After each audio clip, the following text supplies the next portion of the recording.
G'day and welcome to Camera Ready Confessions with your host Zoë Wood, your video confidence coach helping you forever shine as the obvious choice using your personalized brand strategy. And today will be a replay.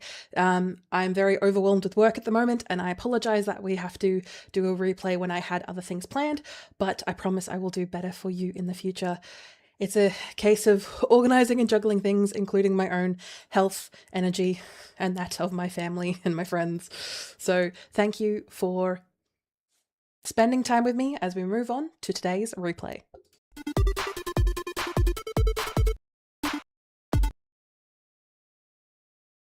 The learning and development, LD. Learning and development sectors of any company throughout Australia, New Zealand, or in Asia who are looking to be able to boost their employees' efficiency by getting someone in to talk about personal branding and video marketing. That is what I am here for. So if you know anyone who has been inkling of that, or maybe someone who definitely needs help with their personal branding, you can always put them in my direction. Zoë Wood, your video confidence coach. And thank you to all of the conversations I had this week. It has been an absolute busy week, so my apologies if I am not as I usually am during my streams. It's been a big week and I'm quite tired. I'm trying really hard and I thank everyone for that. I do want to do my best to try and keep up the energy and momentum even if I am tired, but I also understand that I may slip a tad every now and again, but we are here. I want to thank everyone, Sally, James, Suzanne, Georgina, Alison, Donna, Jules, everyone at the BNI Waterfront Professionals who meets on a Thursday morning if you're in the Wadawurrung and Geelong area. I met Gulliver, Jodine and Nadine. Whew. Thank you everyone who I met this week, and it was a pleasure to speak and talk with all of you and talk all things personal branding, video marketing, AI, and all those lovely things that you all had questions for me for. You will be hearing those names again throughout the upcoming podcasts and upcoming things that we record, because of course I want to make sure that we repurpose our energies into answering those questions right here live on stream. And for the Unboring Your Brand podcast, this week we released episode 112, which was people pleasing versus personal brand. We had a good discussion that Tucker actually reached out to me about, which was about how to run a personal brand without turning it into a drama channel or turning it into, to be known and become viral online, you have to be very taxing, very polarizing.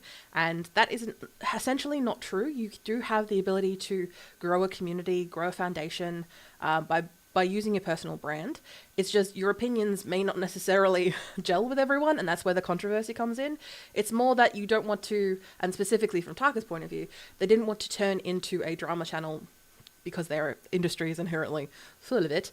But what they can do in their personal brand to stand out while also just not devolving into snarky cynicism or anything of that ilk. And if you had that feeling, make sure to check out the podcast 112 of the Unboring Your Brand podcast, finding all the links in the show notes below.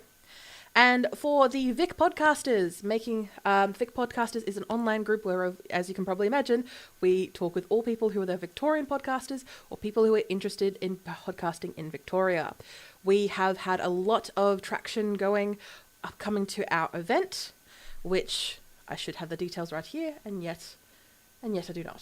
So the event is You've Got Episodes, Now What?, where we talk video, growth, and money in a live Q&A. That is on the 24th of June, 2026. So if you are able to register that, please do. We've got a fair few registrations and a lot of questions coming in that we are going to dive deeper into that live Q&A. My focus for that live Q&A is to talk video podcasting, just because there is so much chatter online, but also goddamn, just like these platforms who are trying to vie and like elbow their way in to places to like at the top of the food chain or what have you. They are trying to make video podcasting the greatest thing since sliced bread. If you look at my face, you can definitely tell that's not the truth.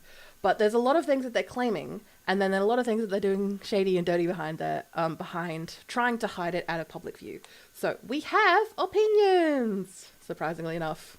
So do let me know if you want more details on that. All of it will be in the show notes below, or you can find everything out at vcc.training/vic-podcasts. Let me do that again because that was wrong. The website for that is vcc.trainings vic-podcasters, VIC-podcasters. Or you can join the Facebook, LinkedIn groups, or our email newsletters to get more up-to-date details, not just about the upcoming event that we have on June 24, but also all the conversations that we have within the groups. We've had a fair few conversations about video podcasting because, of course, I'm pushing that as the admin because that's what I'm talking about, that's what I'm preparing, that's what I'm delving deep into when it comes to surveys and informations. But there is also a fair few updates regarding some of the bigger players in the podcasting space, and those of us who are doing it as part of our business, part of a hobby, or a combination of both for a lot of us. Is it still worth it to podcast in 2026? That was probably a good discussion that we had in the Facebook and LinkedIn channels. So if you want to have your opinion heard, please do put that through there. Okay, we are talking about building your authority without burning out. All right, rant time. So when it comes to building authority, let's establish a few things here. Building your authority is not just telling people that you are an expert, believe me, trust me, come with me. Building authority is leadership, is inherently leadership, because you are claiming to be the expert in the space, but you need to also walk the walk as well as you talk the talk. And for a lot of people, especially when you are first starting out, taking control of your personal brand, because again, everyone has a personal brand, you just use it or you don't use it, or you let other people form your reputation, so inherently you let other people control your personal brand. Hey, some people enjoy that, some people like that, they don't have to worry, another thing that they have to worry about. But for some of us who want to be able to use our personal brands, not just for the company that we're working in or on at the time, we want to be able to try new things that cover our interests, and also bring that clout and that community and that reputation with us when we do so. See where I'm coming there? And as you can imagine, everything that comes with that, people do get burnt out quite easily. Honestly, there are plenty of reasons for this. Too numerous to mention, to be perfectly honest. But when it comes to burning out, it is putting too much pressure on yourself, so it can be a bit of self-inflicted burnout. It can also be a case that you do not have the foundations, you do not have the systems, you don't have the processes in place. Or for a lot of people that I've been talking to, especially over the past couple of weeks about this subject, is that they just don't know where to go. They don't know where to focus. They don't really have a goal. And of course, you can have plenty of goals. I know for a fact that I do have a tendency of putting too many goals on myself and too many pressures on myself to achieve the things that I want to achieve. Because my personal brand isn't about me. My personal brand is about shining the light on my message to be able to help people achieve what I want them to achieve. I want people to be able to have a personal brand that they can say is their own, that they can enjoy making not just content for their audience, but also use the tools that we've been given in this internet in this day and age to be able to support themselves and their family. That is what I believe a personal brand can and should be able to do, if you're willing to put in the work. Big if there. And when it comes to burning out, there's so many pressures, as well as life pressures, and maybe your season of life is not establishing a personal brand. But back to the goal thing for the moment, it's because a lot of people have very nebulous goals. They have really unclear goals of what they want their personal brand to do. Or their goals are a little bit like, I want to be able to walk into any room and people know who I am. Sure, cool. It's not really quantifiable, is it though? Some of us may have learnt in school the SMART goal system. Now you're going to have to pull it out of my brain a little bit as to what each of those words actually mean. Feel free to put it on screen here. With those goals, it enables us to put some timelines on things. It enables us to put some numbers to it and be able to actually see if we are achieving the goal. And when you are burning out, it is usually along with life factors, because again, season of life is very important for people. If it is not necessarily that, if you are not taking care of kids or parents or maybe other family members, you're not overly stressed, because honestly, most of us in this day and age are overly stressed. When it comes to burning out, specifically regarding personal branding, because that's what I'm here for, I'm your marketing gal. When it comes to burning out on your personal brand, it's because your goals were too either wide, too nebulous, or just too unclear. You kept pushing and doing things, taking opportunities, getting in front of people, doing all this work, networking like your life depended on it. And you kind of left with the feeling of nothing. Tangibly, you feel like you're left with nothing because you're just done. You've put all this effort in, you've got nothing in return. What were you expecting to get out of it? And I say this to both you and myself. When I started my first business when I was 14, I would go to networking events. And of course, I am a big blue bitch. So I was able to get away with being 14, but people treated me like I was an adult. And I'm just going to say, I'm not going to push too hard on that. whatever they thought. But I honestly spent my first decade of business kind of just on a burnout cycle every 3 days. And this was partly a trauma response from the way that I was brought up and lived my life previous to starting a business. But it was also the hustle culture that I was entrenching myself into because I wanted to succeed so badly. But I did not have an idea of what that success meant. I didn't have any numbers to it. I didn't have any goals. And when I was given opportunities, I always said yes, without really thinking about what those opportunities would lead to. I didn't follow up. I kind of just stretched myself way too thin. And you'll come across people who are wildly successful experts in their field, and they have teams of people to do most of that work that they do not want to do. Being able to focus on the things that you want to be able to achieve with your personal brand and really stick to it. And when I say really stick to it, as in if you are wanting to work with corporations, or if you're wanting to work with really straightforward these types of groups of people, LinkedIn may be your best bet. Yes, you may not have a whole lot of experience on LinkedIn, but that's where they are. That is where your focus should be. And when it comes to your digital online presence, there are so many things that you could do. It's honestly rising above and seeing what you can do is what I like to recommend to people, because no matter what, opportunities will come, opportunities will go. I like to have a personal rhetoric of your opportunities should not leave you feeling with regret, because if you're not able to take the opportunity and push it to its nth degree, then the opportunity is not really in your wheelhouse right now. You don't have the systems and processes to back it up. Maybe you need some team members to be able to support you on that. Now, I'm not saying this has to be a full paid employee, God forbid, with the stuff that's happening at the moment on the tax office and everything happening in that respect. But when it comes to having a team around you, do you have that support structure? And if you don't, get that, or try to acquire it. Maybe even paying someone part-time or a couple of hours a week, just to have someone else there who is focused on the same goal as you, even if it is for a couple of hours a week. Because if this goal of, growing your personal brand, becoming the expert in your industry, becoming the authority figure that you dream you always want to be, you're going to need to put some effort behind it. I'm not talking just money either. I'm talking time. I'm talking trying things out, experimenting. And then if that doesn't work, do not beat yourself up to oblivion or burn yourself out, bringing yourself back to center, realizing, okay, I experimented, I tried that, that's okay. And being able to pick up yourself and move on. What I'm doing right now, this type of personal brand, is honestly what I've always dreamed of. I am regularly reaching out to my community. I'm talking directly to my community. I have a support network of family, of friends, of business network and colleagues who, support me and I support them. I give as much as I take. And I didn't think I would be able to be charged. When it comes to running my business, I didn't think I'd be able to charge this much in my life.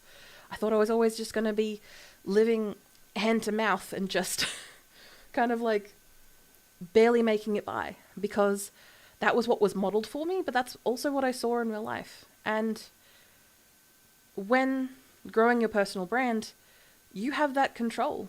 You have that flexibility because it is your brand.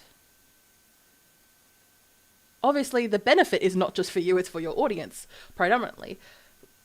But taking that opportunity to grow at the same time as growing your own professional personal brand is quite a nice feeling, to be perfectly honest. And this unstructured rant over, You can build your authority without burning out. You just need to lay down your foundations. And if you are watching this and you've watched all the way through to here, I want to congratulate you first of all. And secondly, I want to invite you to have a disco chat with me. My disco chat is my discovery call, 13 minutes of my time that we can work together on laying down some foundations, some processes, some systems that can help you grow your personal brand over time. I'm not expecting that everyone comes to me is going to be at the level that they can pay for my services or join my masterminds or take on every single offering that I have. I do not expect that of anyone. But I want to be able to give you the support that you need to thrive. I want to be able for you to use my expertise for 13 minutes to get yourself going. And of course, you can always join plenty of offers that are slightly lower in price that give you that community and give you that support. If that is the first step that you need, come on board. Always happy to give you that support. And thank you for everyone for joining us for that little rant. That was completely unstructured, as per usual.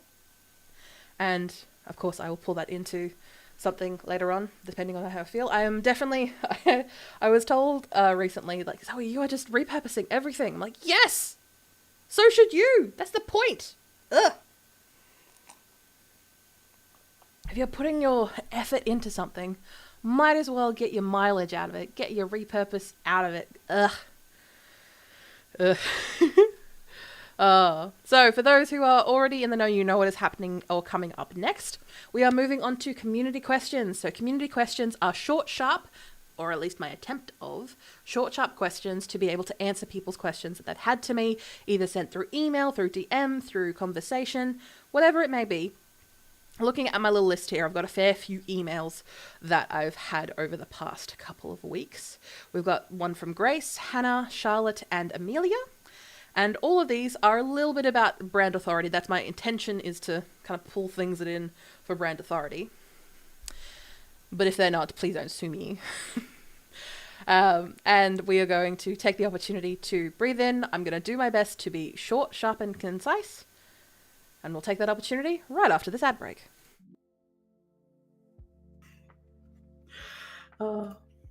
Amanda asks, how do you balance not giving away for free when meeting with people for coffee chats in the beginning?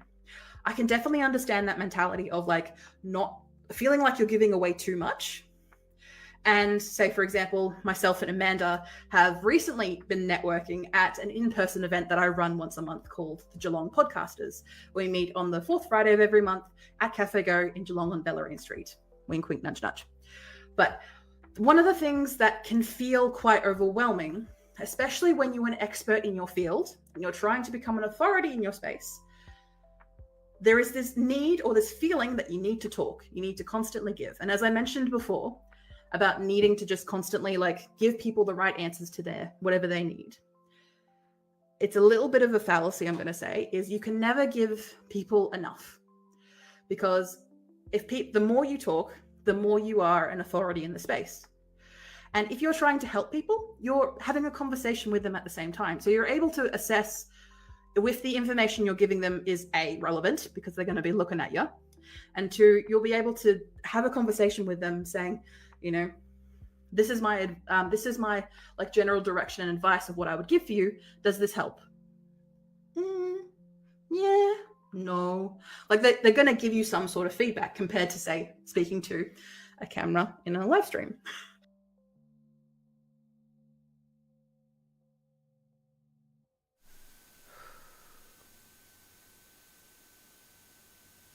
How do I stop overthinking my content before I post it? Well, I have the answer for you. I am Zoë Wood, your video confidence coach, and this question came to me from Grace, and her message was, "G'day, Zoe." Well, she said, "Hi, Zoe." So the message from Grace reads, "I keep putting off posting because I don't think my content is good enough yet." And Grace, my question to you is, as someone who is actively growing your personal brand and wanting to do the most or the best that you can for your audience and your community and the people who need to hear your message, do you keep putting it off because your standard is way too high? Or do you keep putting it off yet because you're still a bit unclear about where you're going or the direction or the people that you want to cultivate in your community?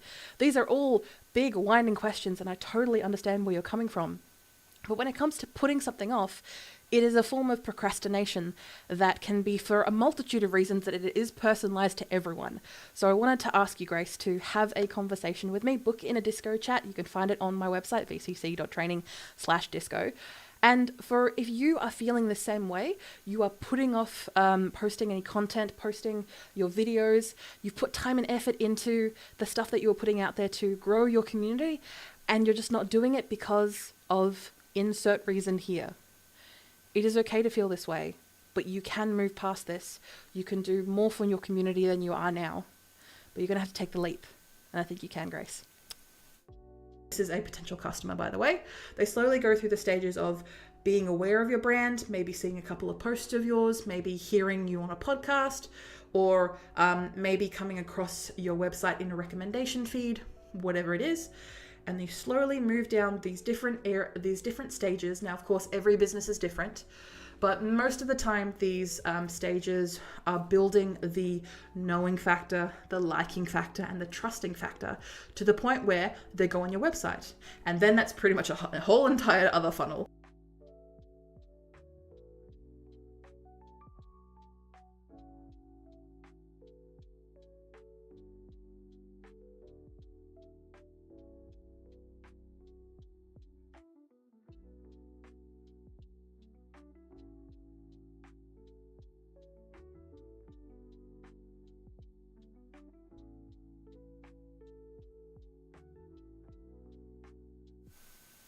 Speed quiz. If my personal brand message and my content are both feeling unclear, what do I need to do first? I am Zoe, your video confidence coach, and the answer to that is focus on your community, focus on your audience, focus on your customer avatar. This is a sort of made up person, but you really know them incredibly deeply to the point you're able to speak to all of their issues and their problems and provide them solutions with clear clarity, with a journey, with a step-by-step guide. Because these made-up people that we make, especially in the marketing world, you may have heard of a customer avatar before. This just helps us with direction, gives us a focus, gives us a foundation that everything else, our marketing, because I'm your marketing gal, but also your business decisions if you're running a business. If you are someone who is building a personal brand, you want to be able to have a clear direction so you're not faffing about. And Hannah, that is for you. That is where you need to start. You need to focus on getting your personal, and that is where you need to start, Hannah. You need to focus on who you're talking to, why you're talking to them, and what values do you share. Once you answer those 3 questions, you're on a roll. Not everything is going to be perfect out the gate. When you first started your business, were you crack hot straight away? Did you not make mistakes? Did the first thing that you ever created, that you ever serviced, that you ever did for your business, was it absolutely perfect? No. Can anyone argue that what you do now is perfect? No. The reason I ask that is because when it comes to marketing your business in general, you're going to make mistakes, you're going to make pitfalls. But hopefully the work that and the message that I put out there is that if you're willing to make mistakes that ultimately, in the end of the day, don't harm yourself and do not harm anyone else, then it's okay to make mistakes.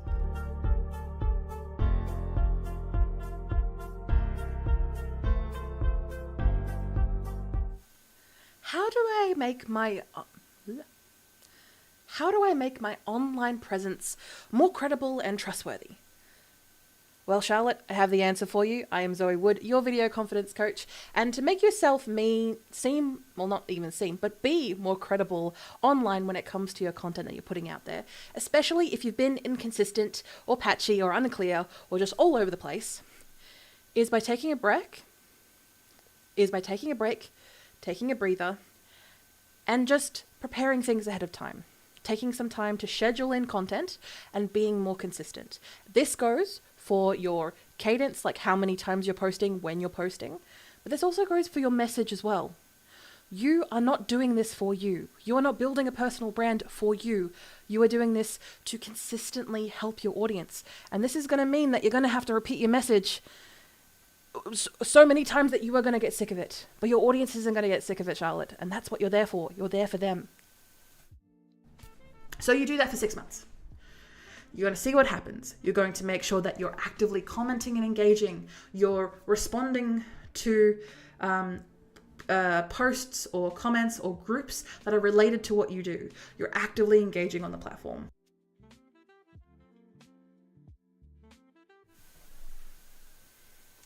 I do so many things for people, but it feels like a drunk drawer when I try and present people my service and my offerings. How do I talk about my multiple service offerings without confusing everyone and people? And Amelia, I feel ya. I'm Zoe.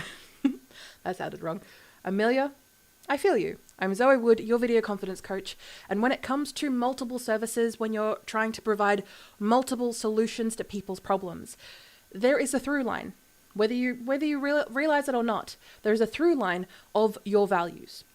The things that are your core beliefs that you want your audience, that you want your people that you're working with to share. And that is where the values can come together. That's where the values kind of string together in using those values. But that does take some time. You need to know who you're talking to them. But that does take some time. You need to think about who you're talking to. You need to know why you're talking to them. And then, only then, once you know those two things, you'll be able to clearly understand the values that work between you and them. So when you are talking about your multiple offerings, yes, you're only talking about one at a time because you want to be clear and you want to be concise. But in those moments, you can start offering other things once they are more into your website, once they're more into your world, once they've joined your email list, once they've shown interest and intent. You can show your multiple offers. But at the beginning, go one by one and lead with value. But I can also just do my 30 minutes and making sure that I engage with people who are going to be fans of mine or people who are already fans of mine, making sure that I engage with them and show them support. Especially people who are going to give great word of mouth referrals.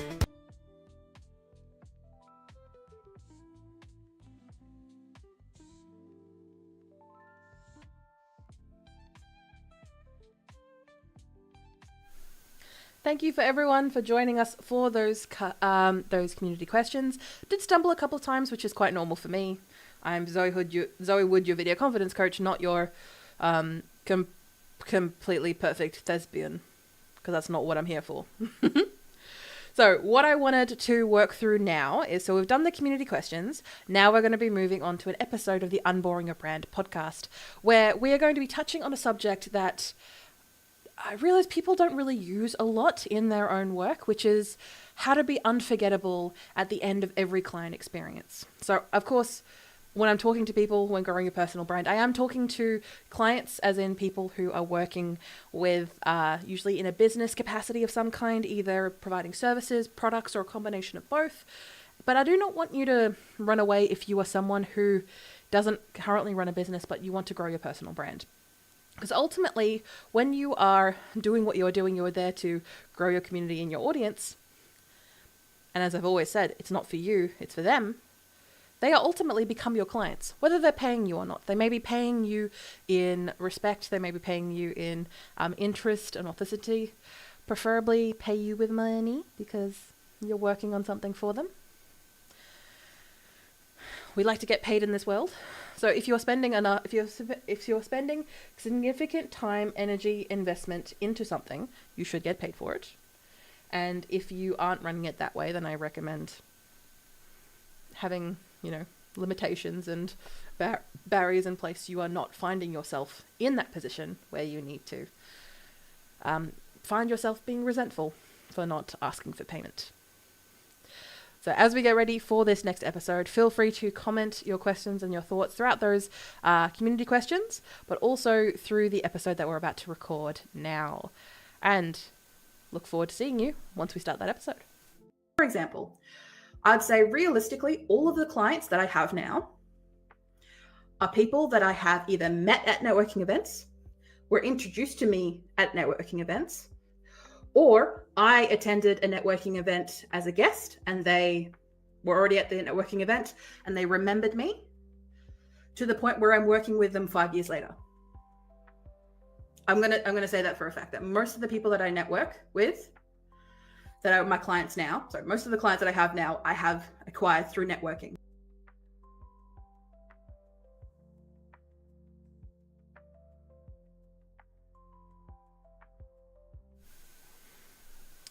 Hey kid, you want some more word of mouth referrals or maybe some glowing testimonials? Well, come here, I gotcha. I don't know if that's creepy. It probably is, but let's go with that intro. I can be sleazy and noir. Let's go with that.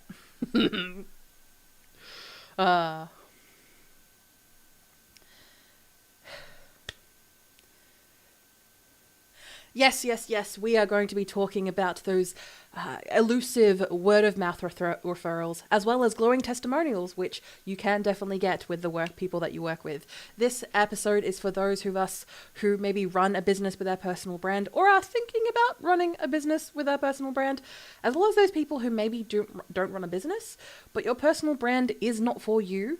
So the people that you are working with, feel free to replace them with clients. These may be people that you're volunteering for, people that you're supporting, whoever it may be, maybe your audience, whoever that is, just replace the clients with them throughout this episode. But when...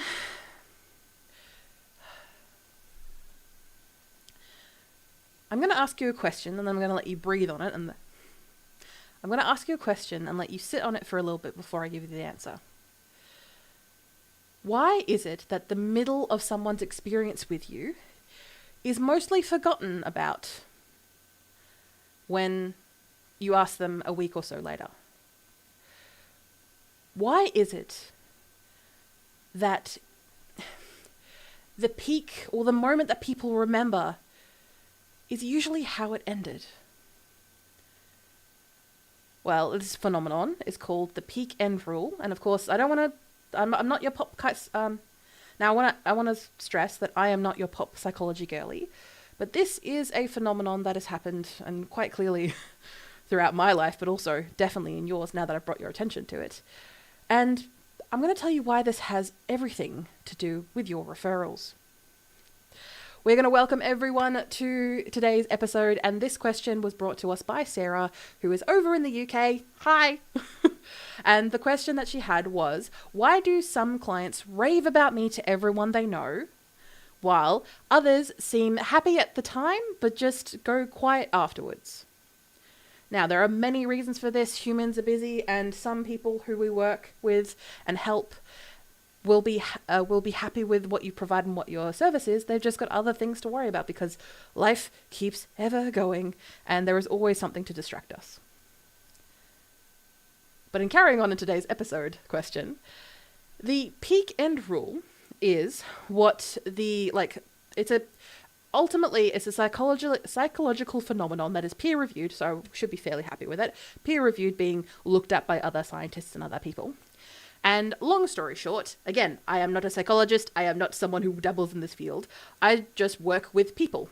I work with personal brands, both my clients who are the ones building the personal brand, as well as their audience. So inherently, I do a lot of people communicating all day.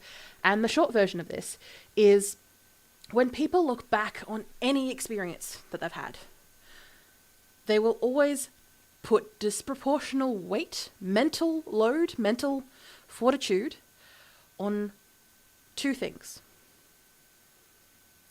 Can you guess what those two things are? I feel like play school today, or Dora the Explorer. Those two things are how they felt at the peak moment and how they felt at the very end. Now, Zoe, what is a peak moment? Don't worry. Don't push yourself too hard. I'll get to it. This podcast is to be listened to or watched when you are doing housework, or maybe doing some begrudging task that you want to avoid, or maybe listening to it while your boss isn't looking. Don't worry, I got you.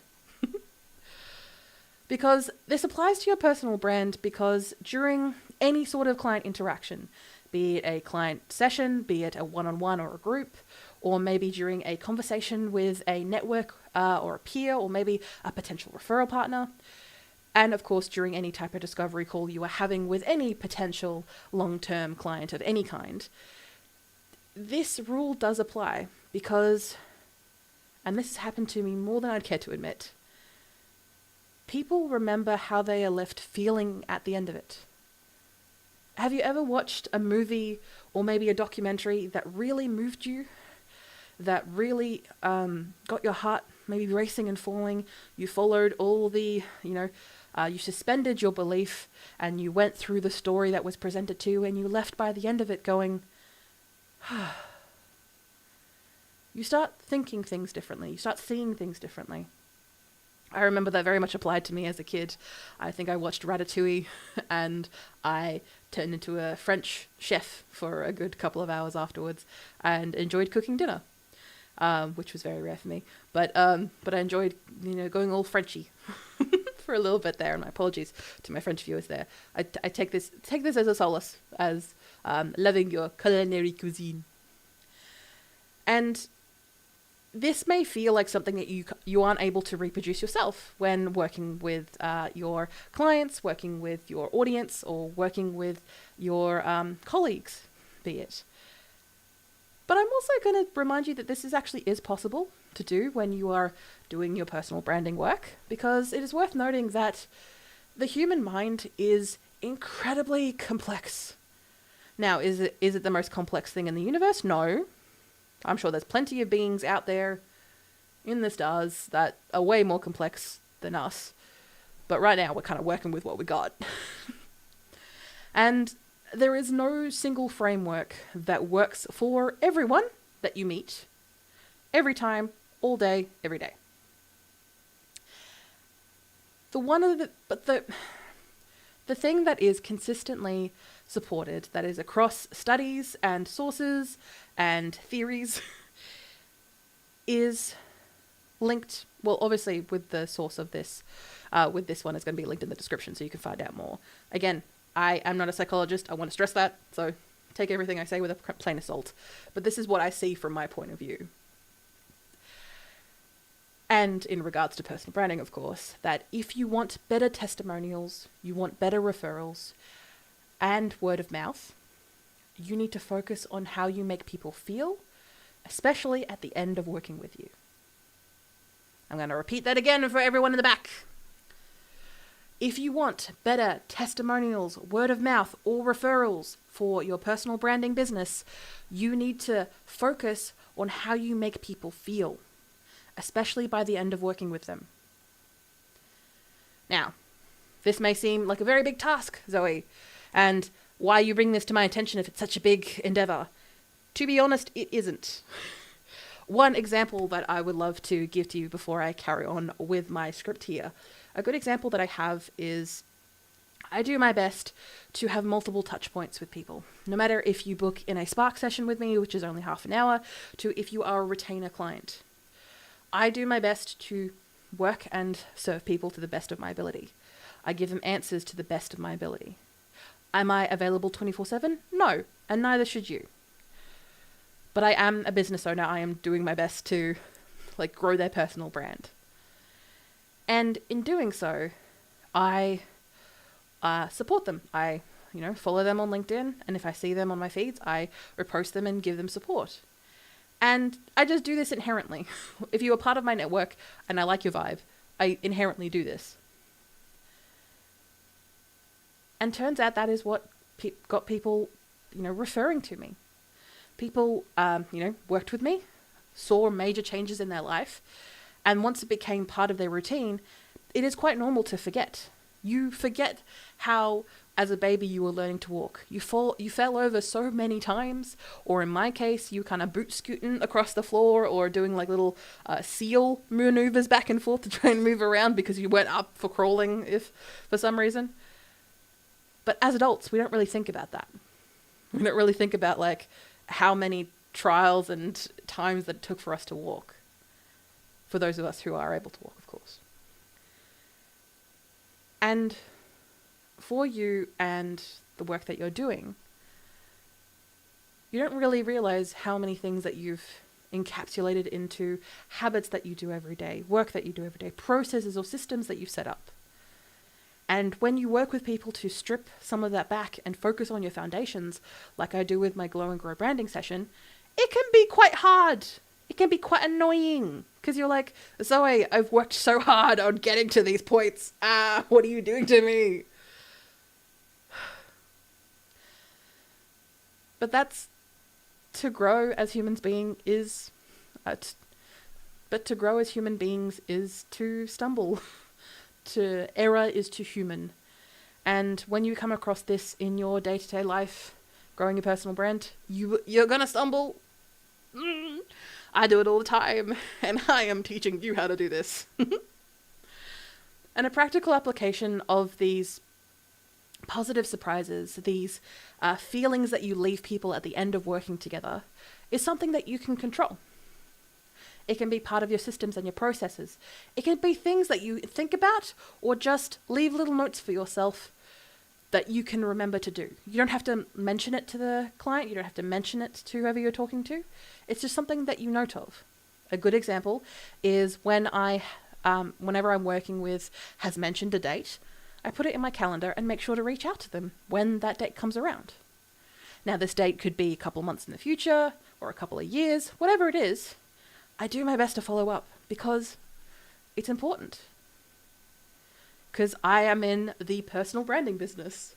I am in the business of human relationships. And when you want to make people feel something, you need to make them sad or happy. And preferably, I would like to make people happy because there is way too much sadness in this world. And an experience that you can give your customers or your clients at the end of their experience is to offer something that they didn't ask for or didn't expect. Now, I'm not saying that you have to pull out all the stops for everyone that you work with. No.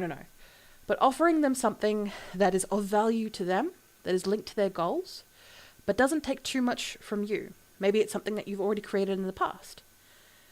It doesn't have to cost a lot. But a quick example that I like to do is I'm not a fan of discounts for my business. If you do, go you, but I'm not a discount girly. But I like to use credits. And these credits go towards my other products and services that genuinely suit the client and what they want to do and what they want to work well with. Because it reduces the financial barrier, yes, because it's credits, but it also delights them with, oh, thank you, I didn't expect this. This is a welcome surprise.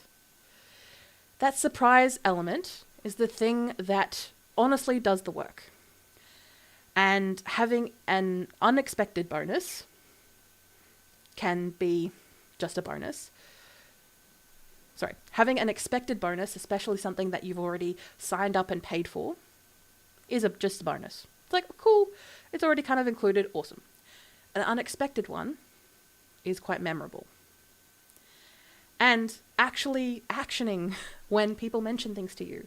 Say, for example, they say that, maybe their child is having a major birthday soon. And you may not have all the details. And of course, you're not going to stalk them. Because God forbid, please do not stalk people.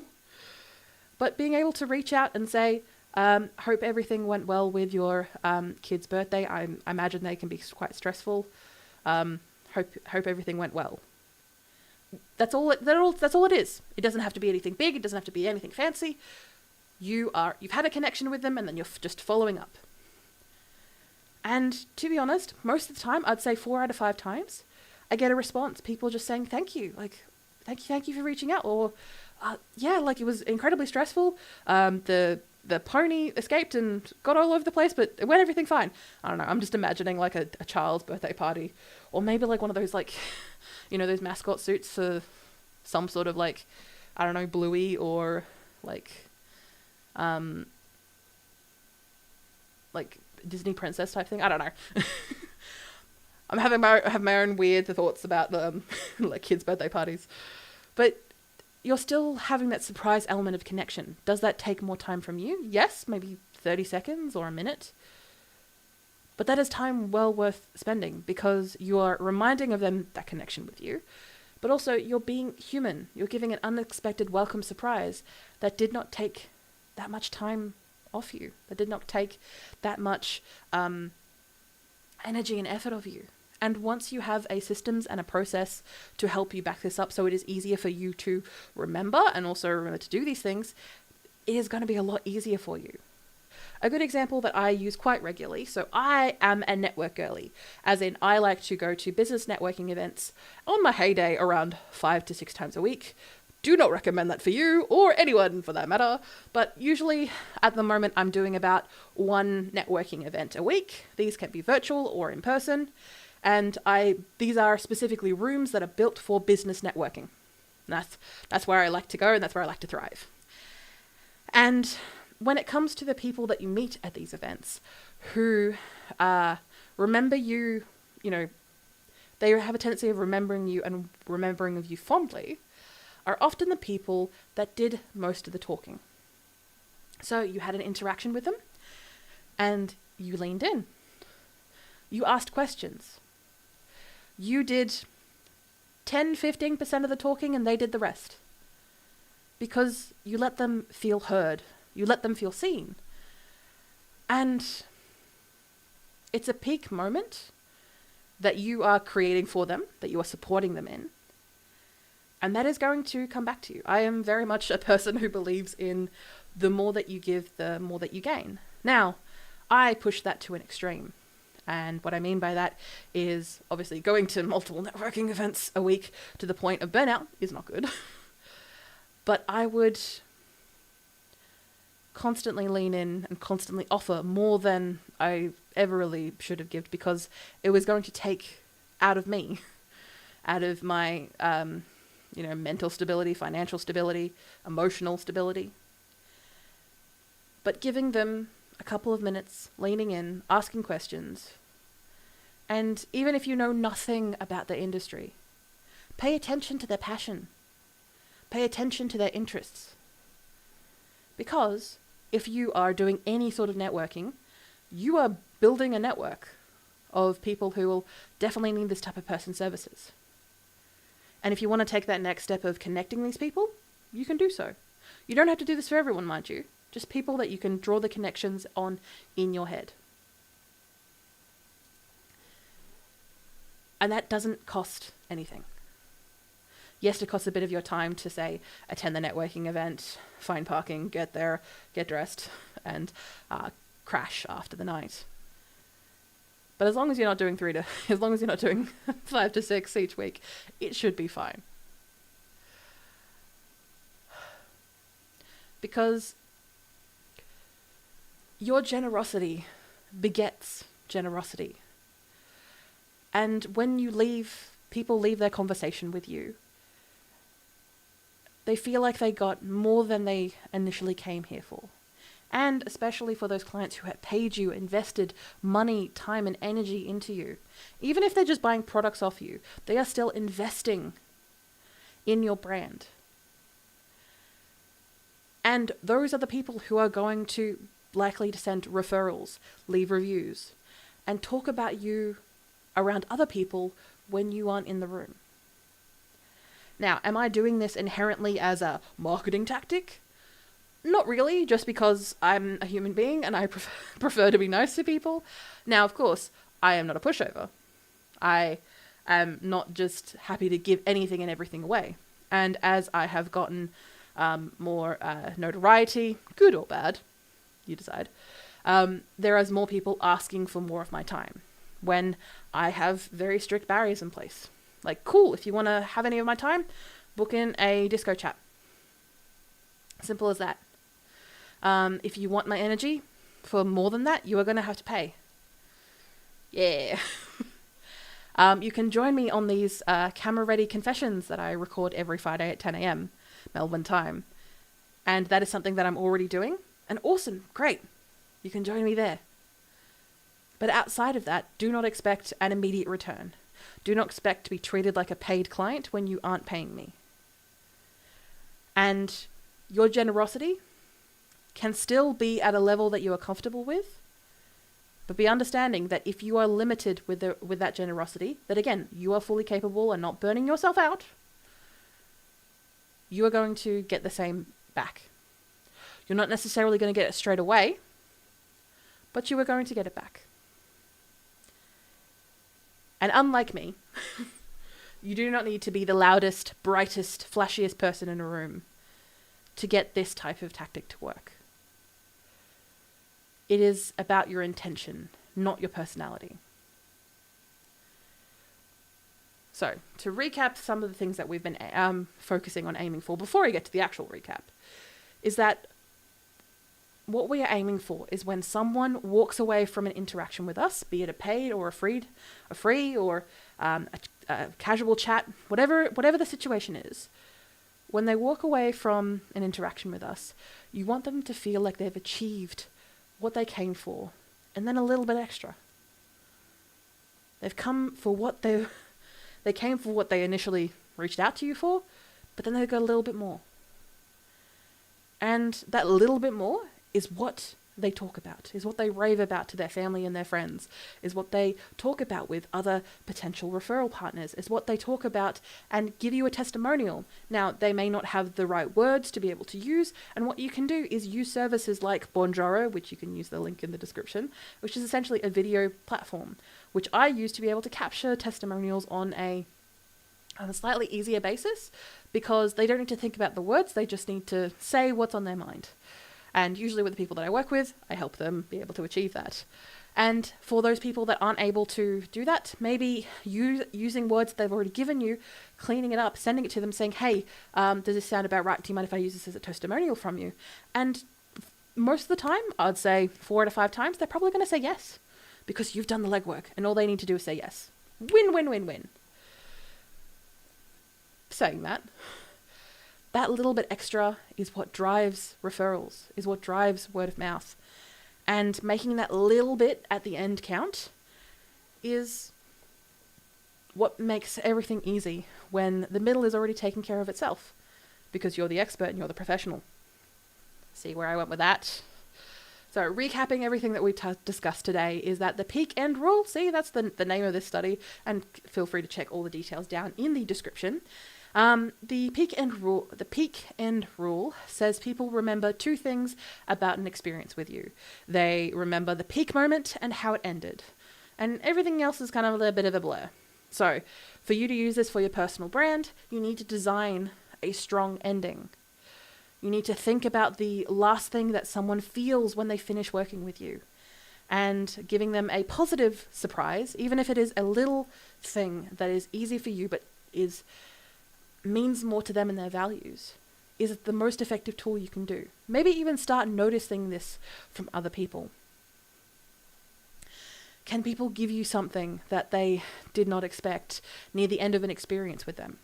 Please notice that from now on, and see how you can start incorporating that into your own processes and own systems. And at networking events, letting people talk and do most of the talking, and asking great questions and leaning in creates that positive peak experience that we mentioned at the start of the session today. And it leaves them not knowing, even if it leaves them not knowing a lot about you, they still leave a positive experience, and they are more inclined to research you, they're more inclined to search you up. But also, if you are following my recommendation of how to network effectively and properly, feel free to check out that link in the description, you will already be following them up, and they will always be happy to pick up a phone call from you because you've done the work. Because generosity begets generosity.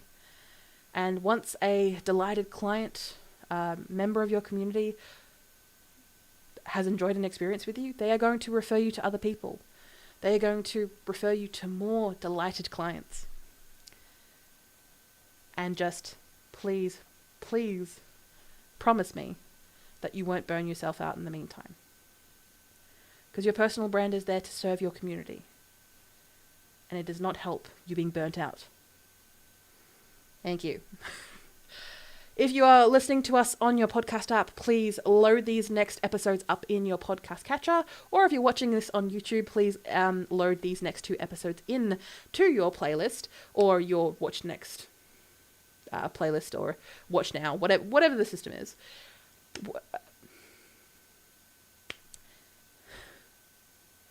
Please load episodes 52, which is Trust, Stop Selling, Start Belonging, and episode 38, Professionalism in Your Networking. So these 2 episodes are like essentially the peak and rule in action, where you build a belonging with the people that you are wanting to connect with and work with. And as you can imagine, professionalism in your networking is a direct companion to this episode talking about networking, because your girl, is someone who has been networking for forever, and I have so many systems, and I am not going to say you have to replicate my system wholeheartedly, because I am very pedantic about my system and people have questions and concerns and worries and stresses. But for you, feel free to check out that episode and I'll give you a taste of what you can potentially do with networking, because it is incredibly powerful when you do it right. And the next action that I would love you to take simply from this episode is think about your most recent client, your most recent connection, and what was the last thing that they experienced it with? What was the last thing they experienced with you? Feel free to just think it out, or maybe even say it out loud if it's safe to. And then think about, was that ending, was that thing that you just thought of memorable, warm? Was it a little bit more than what they expected? Or was it just at baseline? You can be honest with yourself. It's all right. It's all in your head. And once you've thought about this, how can you better improve it? And if you are someone like me, maybe take an action of that, of either writing it into your diary, into your second brain, into your calendar, wherever you are going to remember it. Because once this episode is over, I'm going to leave you and you're going to listen to the next episode that you're listening to. You can take action now, put it in your calendar, and make it a habit for yourself. What I would love you to do, if you are someone who this has resonated for, please do reach out for our Disco chat with the second link in the description, I should say. But you can also, if you are someone who is thinking, I need to be able to take advantage of this, Zoe, but I just don't know where to begin, please book in a Glow and Grow branding session, which is a 87-minute deep dive where we go into your personal brand, build your foundations so you can do this more effectively and more easily, and lead at your values at the same time. I know, right? It's almost like this is what I do for a living. Thank you for joining us on the podcast. I'll see you next week. Mwah! So, as I was, talking with this woman, and we discussed, like, it's clearly causing you stress. It's clearly causing you overwhelm. And if you know your customer so well, and I say this with all sincerity, why do you need to be on those other platforms? What is the platform that they are going to be? Sorry to cut you off there, Zoe. We have got limited time, so we need to get going. Thank you for everyone for all your comments, questions, thoughts, and ideas for future unboring your brand topics in the live stream. And for those who are watching in the replay, please do. Like I said, always love to answer your comments even after the live stream has gone live. If you've missed any parts of today's stream, you can watch or listen to the whole live stream on any platform of your choosing. But keeping in mind that Facebook likes to delete it after 30 days, because of course it does. But you can check it all out you can check out everything with the show notes, everything included, on the website vcc.training/camera-ready-confessions. Again, that's the whole website, vcc.training. That's the whole thing. I had to remind people a couple of times of that. I don't have a .com, I don't have a .au, it's just vcc.training, because everything works like that and it's kind of easy. So, let's look on to next week.